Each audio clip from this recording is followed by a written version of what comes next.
I've talked a few times before on the channel about why I don't like supported accommodation as a system. That's not to say some supported accommodation is better than others, I'm sure it is, and I'm sure many workers care a great deal about the work they do, but there's a number of systematic issues with the sector which I think basically means that the model itself is very flawed, fatally flawed I would say. And this is exposing the question I got today, which is around the effect of moving into supported accommodation having made a homeless application, and basically how that can really mess someone's situation up. Because, and this is just pretty much a national thing I think, it's certainly something which I've seen in Bedford.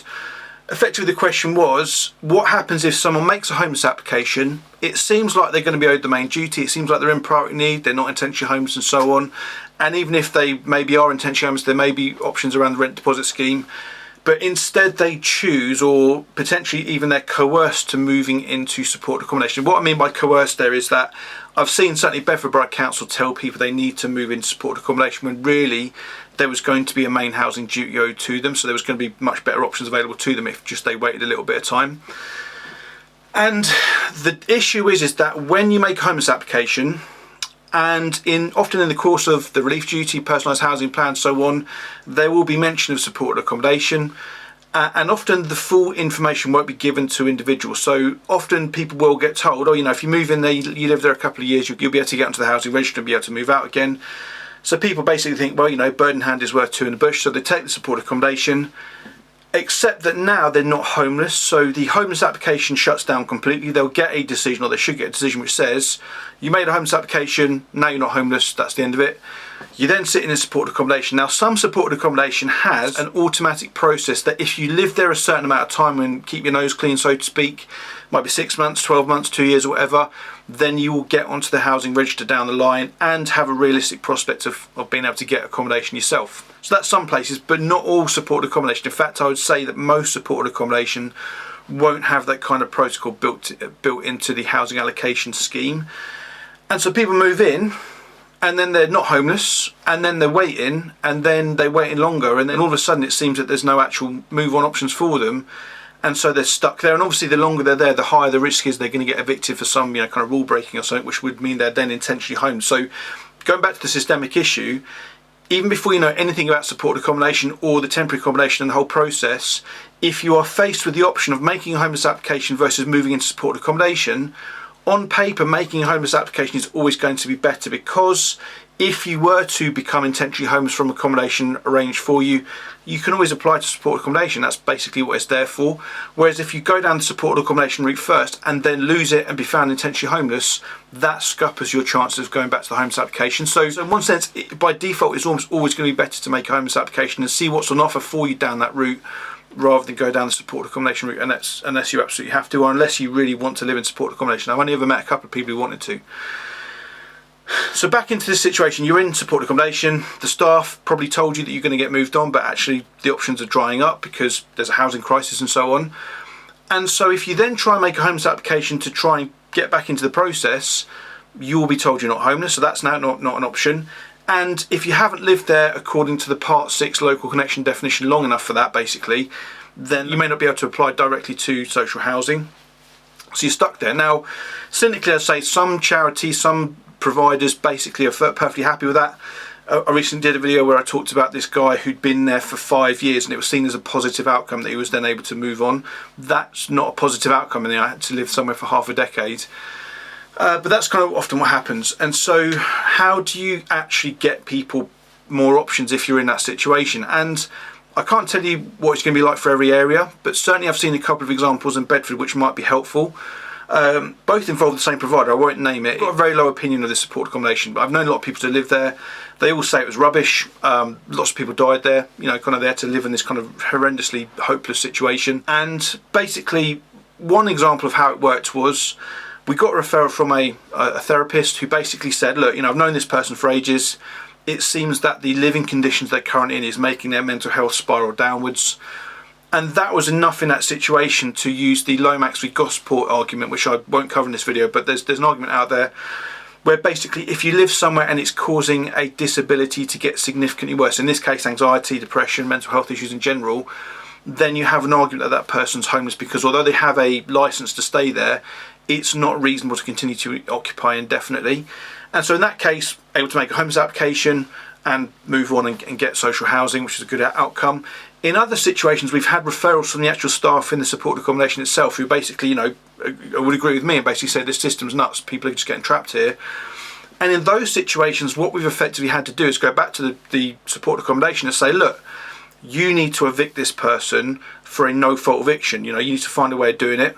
And it gets rather murky at this point, and it's not my problem, it's their problem how they would then do it. But they would basically issue a eviction notice which would say something like, this person's support needs are too high for us, therefore we can't meet them anymore, therefore we're going to kick them out on X date. And that was then the basis for making a fresh homeless application, and that was the basis for them getting housed in social housing.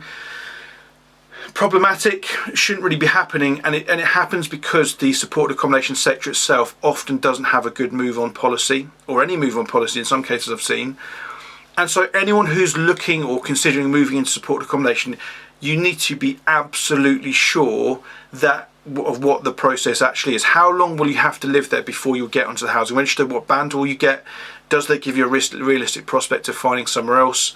If the answer to those questions are no, then all I can say is, for me, I would be holding on to that homeless application in the first place and waiting until I know what the actual decision is. Because if the decision's the main homeless duties owed to me, or if I get a final accommodation offer or a final Part 6 offer in the relief period, then all of those options are likely to be better than to move into supported accommodation. And I'll give you another example in Bedford, this time a different provider, just to see how this works. So I worked with a guy who was, to me, he was obviously going to be in priority need. He wasn't automatically in priority need. He had a long-standing health issue. In fact, he had 2 long-standing health issues, which in my mind meant he was very likely to be in priority need. He makes a homeless application, and basically part of the personalised housing plan, part of that relief duty, is to refer him to other supported accommodation providers, and he gets accepted by one of them. I'm a reference for some reason, so I get the reference come in, and I basically start talking to the staff member. I go back to the client and say, look, just to explain what the implications are of this. And he was like, okay, no, I see your point. Let's wait to see what happens with the main housing duty. And so in that case, I was able to go to the supported accommodation provider and just say, look, if you accept him, great. Keep him at the top of your list, or keep him high up on your list. He wants to see what happens with his homeless application before he makes this decision. He wants to make an informed decision, basically, as everyone should do, before he accepts the supported accommodation, because his preference is to move into social housing. And that's basically what happened. So it actually took quite a long time. So the main housing duty took a little bit of time to come through.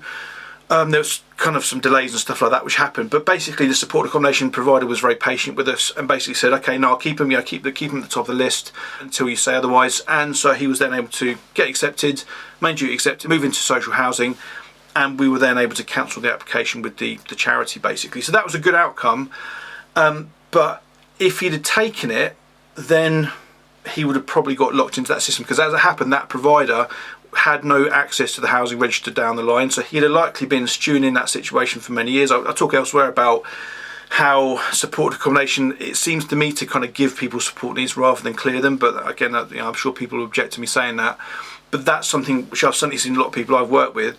And it's why it's so important that when people are in that position of making a homeless application, that they are fully informed about the implications of accepting supported accommodation. Because I've certainly seen people get told by the provider, oh, if you move into this bed space, it's all right, you have to stay here a couple of years. And so they did. They thought, okay, I'll put up with 2 years here.